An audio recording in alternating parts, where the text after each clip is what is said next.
درباره هەلوێستا دادگەها ئەوروپا لە هەمبەر پەرلەمانتارên HDP و قەدەغەیە هەفدیتنا ئۆجەلان و پارێزەرên wê min mêvanekê berêz Ozturk Doğan mafnas û hevserokê Komaleya Mafên Mirov ya Tirkiyeyê li Enqerê bi rêya Skypeyê wê digel me da bîtin. Berêz Ozturk êvadbaş topxêratî ji bo Kurdistan 24. Şêweyekî giştî yanî rewşa mirovî li Tirkiya çawa dinirxînî taybet di vê salên dawiyê de.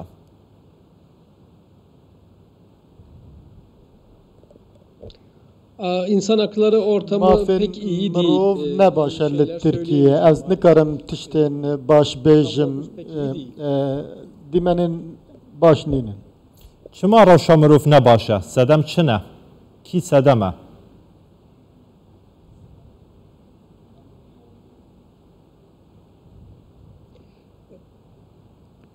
Türkiye'de li Tirkiye rejima Tirkiye her ku diçe dibe otoriter dibe desalatê take kesî serdestiya desalatê kêm bûye. Tirkiye ketiya rêzên dawiyê dîwarê azadiya derbirîna hizrê de jî daketin heye. Her wiha li gor daneyên Komaleya Mafên Mirov dewlet erkên xwe yên mafên mirov cîbicîn nake. Ji ber wê em nikarin behsa başiyê bikin. Xelkê Tirkiyeyê, welatiyên Tirkiyeyê, dengderên Tirkiyeyê ji vê yekê dizanin. Di demekî de ku Tirkiye li hember helbijardineka çarenivîsas e li 2023-yan.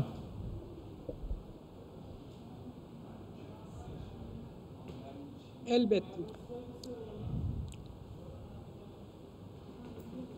Elbette biliyorlar. Belê dizanin em jî hinek rapirsiyan dikin. Li Tirkiye sedî heftê gel dibêje baweriya xwe bi sîstema dadê nayîne. Eva tê wate ku gel hemû tiştan dizane dibîne. Zor baş e. Biryara dadgeha Mafên Mirov ya Ewropa wê çi bandora xwe li ser helwêsta Tirkiyeyê hebe?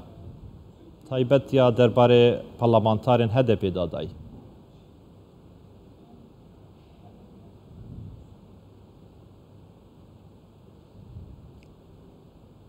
Evet. Bugün Avrupa İnsan Îro dadgeha Mafên Mirov ya Ewropa biryareke nû ya binpêkirinê da sêzde parlamenterên HDP ku hatibûn girtin ev e wek binpêkirin dît û daxwaza azadkirina wan kir. Li gor destûra Tirkiye û yasayên Tirkiye divê biryarên dadgeha Mafên Mirov werin cîbicêkirin. Divê desthilat pabendî van biryaran be. Niha Wezareta Dadê gelo vê biryarê cîbicî bike yan jî dadgeh cîbicî bike neke em ê bibînin. Eger cêbecê neketin desalata dadwerî li Tirkiyeyê vê biryarê wê çi bibe li Tirkiyeyê?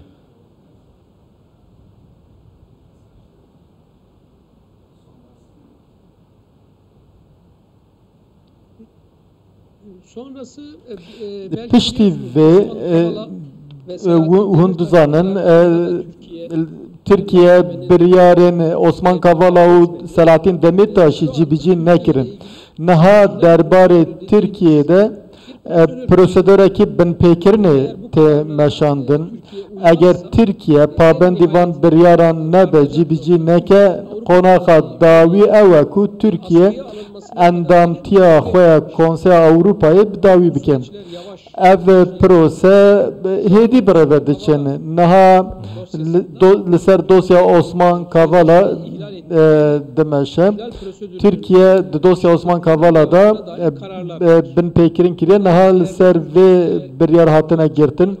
Di demên pêş de encamên pir ciddî û mezin dibe ku ser Türkiye hebin. Lê mixabin em hiç dizanin biryarên Selahattin Demirtaş û Osman Kavala her wiha girtina parlamenterên HDP û gelek biryarên dadgeha Mafên Mirov hene ku Türkiye cibicî nake. Lê Konseya Avrupa ji nêz ve ev rewşa Tirkiye dişopîne dawiya vê de yan de pabendî biriyan be yan jî endamtiya Tirkiye bi dawî be lê eva dibe ku çend salan bigire. Tamam.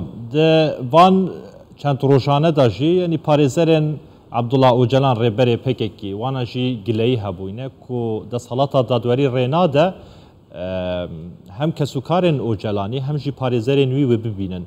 Pirsyar ev ya çima divî demî da yani ev salek derbaz dibîte heya niha Türkiye yan desthelata dadwerî rê nedaye hem kesûkarên xwe hem parêzerên xwe bibînin. Sedem çi ye?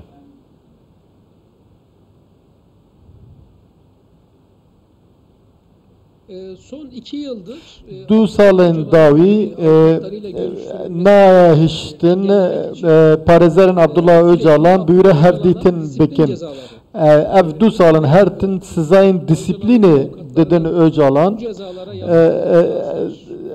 parêzerên wî dijî vî skala tomar dikin lê her carê jî serdozgeriya Bursayê red dikin.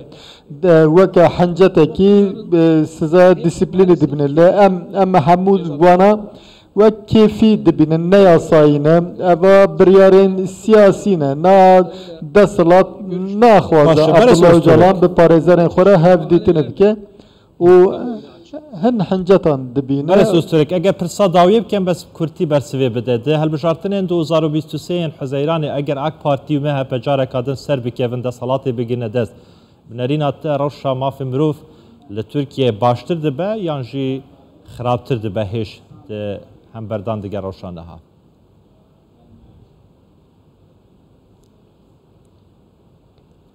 Yani şöyle bu soruya tabii iyi ya da kötü olan em nikarin niha da bêjin xirab dibe yan jî baş dibe niha ji xwe em rewşa herî xirab dane ji ber vê hemû alî jî vê dibînin dengder dibînin dema çûn ser sindoxê dê dengê xwe bidin kesên ku Tirkiye baş bikin dibidin wan lê niha ev siyasetek ku tê meşandin divê desthilat vê siyaseta xwe biguherîne di serî de jî çareserkirina pirsa Kurd bi rêyên demokratîk tê. Beres Öztürk Doğan mafnas û hevserokê Komalaya Mafên Mirov ya Tirkiye li Enqerê birêya Skypeê tut gelme wî gelekî spas.